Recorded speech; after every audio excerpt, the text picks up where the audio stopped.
ආමුසෙනේ. මම බැලුව මොකಾದ මේ සද්දයක්වත් නැතුව කියලා. මොනවද බං කන්න තියෙන්නේ?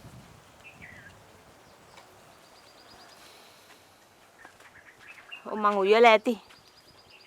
බෙදාගෙන කනවා. මම මේ මලකෙවල් පැත්තේ යන්න කියලා. කොයි මල ගෙදරද? අද ගුණපාලයාගේ මිනිහ වල්ලනෝනේ. සඳනි කෙල්ල අඬනවා හිටු කියලා. පාව්.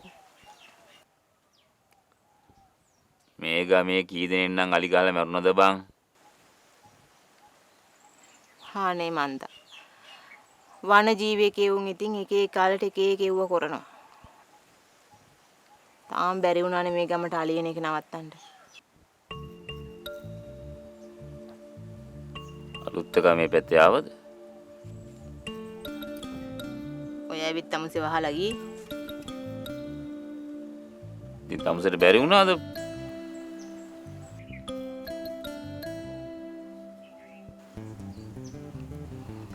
මම යනවා කනත්ත පැත්තේ.